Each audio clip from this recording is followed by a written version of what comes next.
Welcome to adventure classes.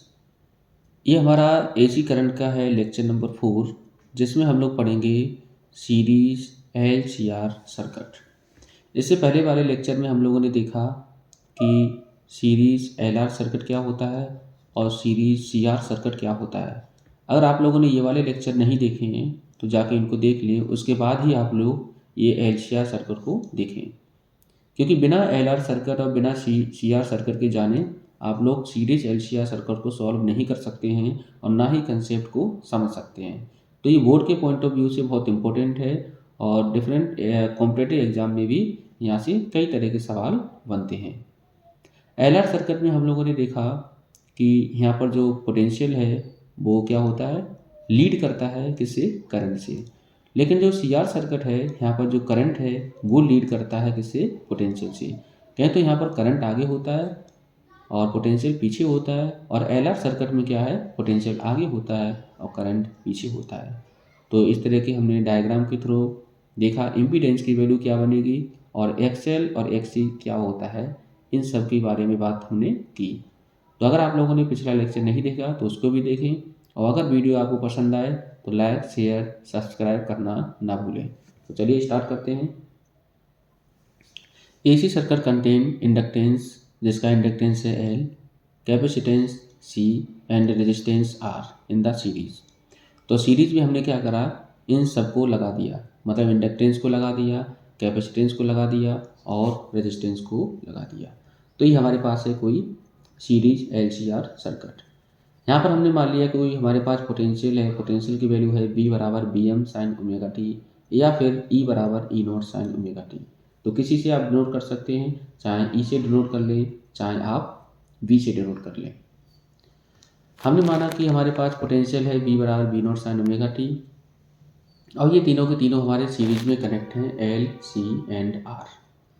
I हमारे पास कोई current है, ठीक है, in the circuit and Q be the charge on the capacitor at any instant time t। तो किसी instant time t में जो यहाँ पर चार्ज है वो कितना है, Q, ठीक है, और इनके पास सब जो करंट है वो हमारे पास है कितना, I। क्लियर है। इस तरह से जो हमारा पोटेंशियल डिफरेंस होगा कैपेसिटर के लिए वो हमारा बनेगा कितना, Q/C, जो कि हमारा बैक EMF की तरह काम करेगा। इंडक्टर के लिए जो बनेगा वो हमारा होगा L/di/dt। ये सारी चीज़ें हम लोग पिछले लेक्चर में पढ़ भी चुके थे। तो ये हमारा बना Q/C और यहाँ पर बना L/di/dt, ठीक है। अच्छा, अब हमारे पास ये पूरा LCR सर्किट बना हुआ है, ठीक है। यहाँ पर हमें मालूम है कि अगर माने तीनों हमारे सीरीज में लगे हैं तो हमारे जो बनेगा किरचॉफ लॉ से, तो हमने मान लिया पोटेंशियल हमारे पास है B बराबर B not sine omega T. इस तरह से क्या होगा, उनमें से जो बैक EMF होगा L के लिए और C के लिए वो हम कर देंगे माइनस, ठीक है, जो कि हमारा इक्वल होगा IR के। तो ओम्स लॉ के अनुसार जो बनेगा, जो हमारा IR के बराबर होगा अकॉर्डिंग टू ओम्स लॉ। तो ये चीज़ हम पहले ही पढ़ चुके थे, ठीक है। तो बैक EMF अगर इतना है LCR सर्किट में, तो यहाँ से जो करंट की वैल्यू बनेगी वो होगी B/R sign omega T. B not sine omega T होगा, I बराबर I not sine omega T होगा। तो यहाँ से I नॉट की जगह हमने कर दिया B नॉट/Z, और Z हमारा होगा इम्पीडेंस। कौन होगा, इम्पीडेंस, ठीक है। अब यहाँ पर अगर हम देखें तो वेयर Z इज इम्पीडेंस, अगर LCR सर्किट में हम देखें तो LCR सर्किट में Z की वैल्यू बनेगी रूट के अंदर R² plus XL minus XC², ठीक है, XL माइनस XC²। क्यों बनेगी, अब यहाँ पर कंडीशन हमारे पास अलग अलग। अगर हमने मान लिया कि ओमेगा L की वैल्यू 1/ओमेगा C से ज़्यादा है या फिर XL की वैल्यू XC से ज़्यादा है, तो पहले हम एक ग्राफ के माध्यम से आपको समझाएंगे।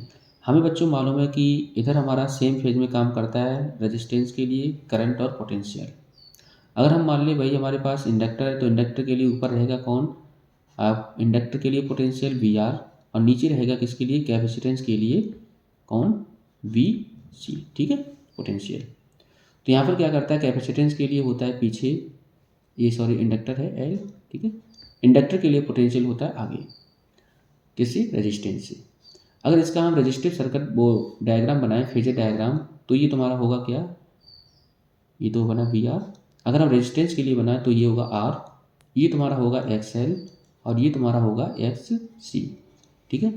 अब यहाँ पर आप देख पा रहे होंगे कि एक्स एल ज़्यादा है किससे, आर से 90 डिग्री आगे होता है, और यहाँ से एक्स सी जो है वो आर से 90 डिग्री पीछे होता है। अब ये वाले डायग्राम से हम समझने की कोशिश करते हैं। ठीक है। तो अगर हमारे पास मान लो केस 1 हमने माना, केस 1, तो केस 1 हमारे पास है क्या, X L is greater than X सी।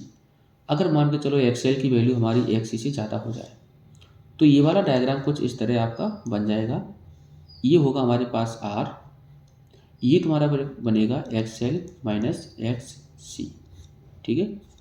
बीच में से हमारा कहीं जाएगा क्या, इम्पीडेंस जेड। तो यहाँ से अगर जेड की वैल्यू हम निकालें तो जेड इक्वल टू बनेगा तुम्हारा रूट के अंदर R square plus X L minus X C का स्क्वायर। ठीक। तो ये हमारा बन गया इम्पीडेंस जेड, ये होगा आर।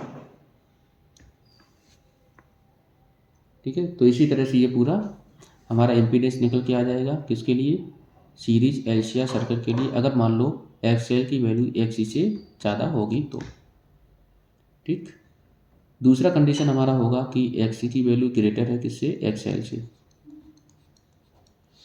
तो ये डायग्राम इस तरह से बनेगा, एक्स सी कहाँ जाएगा, नीचे, तो हमारा डायग्राम हो जाएगा x C minus X L, और ये जाएगा ऊपर की तरफ, ये हो जाएगा आर।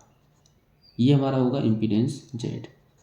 इसके लिए हमारा जो इम्पीडेंस का फॉर्मूला बनेगा वो होगा जेड बराबर रूट के अंदर R square plus X C minus X L का स्क्वायर। तो ये हमारा इम्पीडेंस है किसके लिए, जब केस हमारा हो कौन सा, X C is greater than X L. Clear है। अब यहाँ से हम लोग देखेंगे क्या दे रखा है। तो हमने मान लिया कोई हमारे पास करंट है किसी भी स्टैंड टाइम टी में, वो हमारे पास क्या बनेगा, आई बराबर i naught sine omega t minus five. ठीक है। अब हमने मान लिया कौन कौन सी हमारे फ्रिक्वेंसी वगैरह देखते हैं। तो केस 1 के लिए हमारा इम्पीडेंस क्या बना, जेड बराबर रूट के अंदर x L minus X C का स्क्वायर और प्लस आर स्क्वायर। तो ये बना इम्पीडेंस किसके लिए, ये वाले केस के लिए। ये वाले केस के लिए क्या बनेगा इम्पीडेंस, जेड बराबर रूट के अंदर x C minus X L का स्क्वायर और प्लस आर स्क्वायर। तो ये हमारे इम्पीडेंस अलग अलग हो गए। ठीक है। अब हमारा केस 3 जो आएगा, ये हमारा जो केस है वो हाई फ्रिक्वेंसी के लिए, और ये वाला केस जो होगा वो होगा लो फ्रिक्वेंसी के लिए। यहाँ पर जो करंट की वैल्यू बनेगी वो बनेगी i naught sine omega t plus five, और यहाँ पर जो करंट की वैल्यू बनेगी वो बनेगी i naught sine omega t minus five. In this case current lead E M F by phase five. तो यहाँ पर फेज फाइव से लीड कर रहा है कौन, करंट। अब यहाँ पर क्या होगा, from above equation we can draw the phase diagram and vector diagram of voltage and current in LCR circuit. तो जो डायग्राम हमने अभी बनाए थे वो आप वेव डायग्राम बना सकते हैं। तो यहाँ पर वेव डायग्राम हमारे बन गई। ठीक है। तो ये वेव डायग्राम थे, ये हमारे पास है फेजर डायग्राम। तो अभी हमने बताया तुम्हें कि ये वी एल है, ये वी आर है, ये वी सी है। तो ये हमेशा 90 डिग्री का डिफरेंस होता है। इंडक्टर के लिए पोटेंशियल 90 डिग्री आगे होता है, कैपेसिटर के लिए पोटेंशियल 90 डिग्री पीछे होता है। इसी तरह से हम रिजल्टेंट निकालें तो आप यहाँ से निकाल सकते हैं। अगर रेजिस्टेंस का बनाए तो रेजिस्टेंस का भी ग्राफ यहाँ से आप बना सकते हैं। अभी हमने बनाया था, ये होगा आर, ऊपर होगा तो हम एक्स एल, और नीचे होगा एक्स सी। ठीक है। जो कि 1 ओमेगा सी के बराबर है, और एक्स एल हमारा है ओमेगा एल के बराबर। यहाँ पर जो आई एम है वो हमारी मैक्सिमम करंट की वैल्यू है, जेड हमारे पास इम्पीडेंस है। इस तरह से इम्पीडेंस का फॉर्मूला ये बना। ठीक है। एक्स सी की वैल्यू हमारी होती है कितनी, 1 ओमेगा सी के बराबर, लो फ्रिक्वेंसी, और वेरी लार्ज इंडक्टर रिएक्टेंस हमारे पास क्या है, एक्स एल बराबर ओमेगा एल, जिसकी फ्रिक्वेंसी क्या रहेगी, हाई। क्यों, क्योंकि फ्रिक्वेंसी हमारे पास ये बता रहा है ओमेगा, और ओमेगा की वैल्यू होती है 2πn के बराबर, और n हमारे पास है फ्रिक्वेंसी, ये होती है एंगुलर फ्रिक्वेंसी। ठीक है, एंगुलर फ्रिक्वेंसी। तो अब तीसरा केस हमारा जो है, तीसरा केस वो है कि अगर मान लो एक्सएल की वैल्यू जो है वो एक्स के इक्वल हो जाए। जब एक्स एक्सएल के इक्वल होंगे तो ये हमारा केस होगा रिजोनेंस का केस। ये वाले केस में क्या है, जब दोनों बराबर हो जाएंगे तो यहाँ पर जो इम्पीडेंस है वो हमारा आर के बराबर हो जाएगा। कैसे? अभी हम लोगों ने इम्पीडेंस का फॉर्मूला निकाला, रूट के अंदर R square plus XL minus X E का स्क्वायर। अगर मान के चलो ये दोनों वैल्यू बराबर हो गई तो यहाँ पर आ जाएगा 0। तो जेड बराबर मिलेगा रूट के अंदर आर स्क्वायर, जो कि हो जाएगा जेड बराबर आर। ये वाले केस में क्या होगा, जो करंट है वो मैक्सिमम मिलेगा। ठीक है, करंट की वैल्यू क्या होगी, मैक्सिमम। रेजोनेंस केस पे क्या होता है, एक्सएल जो है एक्स ई के बराबर होगा, तो ओमेगा एल बराबर 1/, ओमेगा सी हो जाएगा। ओमेगा स्क्वायर की वैल्यू होगी 1/, एल सी। इस तरह ओमेगा बराबर आएगा 1/, रूट के अंदर एल सी। ये जो वैल्यू है उसे हम बोलते हैं एंगुलर फ्रिक्वेंसी। एंगुलर फ्रिक्वेंसी, ठीक है, एंगुलर फ्रिक्वेंसी रेजोनेंस केस में। तो यहाँ पर ओमेगा बराबर होता है 2πf, तो 2πf आर के बराबर हो गया 1/, रूट के अंदर एल सी। एफ आर की वैल्यू आपको मिलेगी 1/2π, रूट के अंदर एल सी, जिसे हम बोलते हैं रेजोनेंट फ्रिक्वेंसी।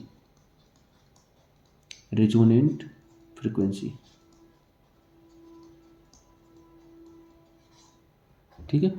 तो रेजोनेंट फ्रिक्वेंसी में क्या होता है, जब हमारे पास फ्रिक्वेंसी के हिसाब से अगर हम ग्राफ बनाएं करंट का, ठीक है, तो अगर मैक्सिमम करंट है, मैक्सिमम करंट आपको वहीं मिलेगा जब फ्रिक्वेंसी हमारे पास क्या होगी, रेजोनेंट फ्रिक्वेंसी। ठीक है, तो यहाँ पर जैसे जैसे तुम करंट की वैल्यू बढ़ाओगे तो यहाँ पर रेजिस्टेंस के अनुसार क्या होगा, आप देख रहे होंगे कि रेजिस्टेंस जो है R3 की वैल्यू क्या है,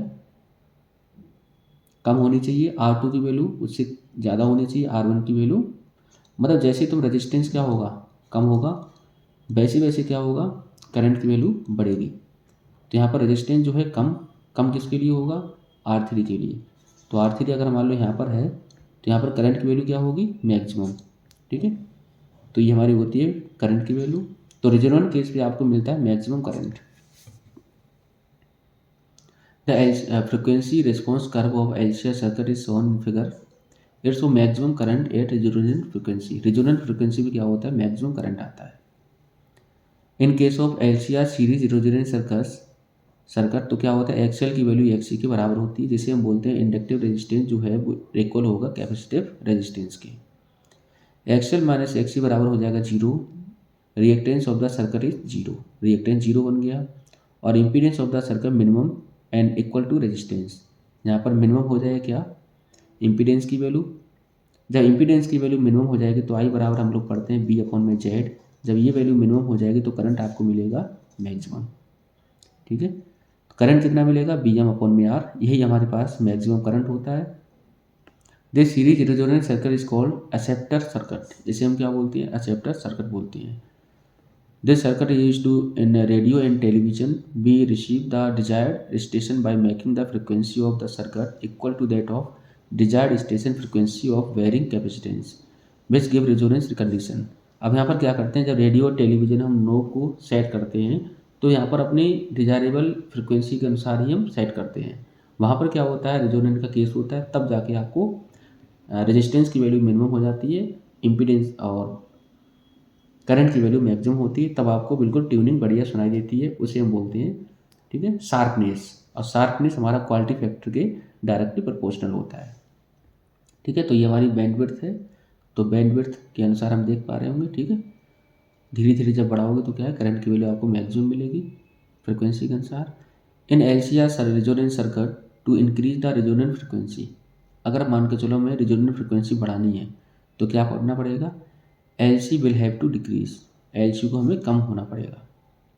LCR circuit at resonant the current क्या होगा, हमेशा always in phase with voltage, क्योंकि हमारे यहाँ पर एक्सएल और एक्सी 0 हो गए तो वोल्टेज के फेज में ही होगा। इन LCR circuit, the resonance occur in one frequency only. A resonant the inductive reactive is also called opposite to the capacitance. तो यहाँ पर जो होगा वो आंसर होगा A and R. True, R is the correct region of A. ठीक है, तो ये हमारे पास था सीरीज LCR सर्किट। आगे वाले लेक्चर में हम लोग पढ़ेंगे कि एनर्जी क्या होती है, एनर्जी लॉस के बारे में और ट्रांसफार्मर के बारे में बात करेंगे। तो पढ़ाई करते रहें। All the very best. Thank you.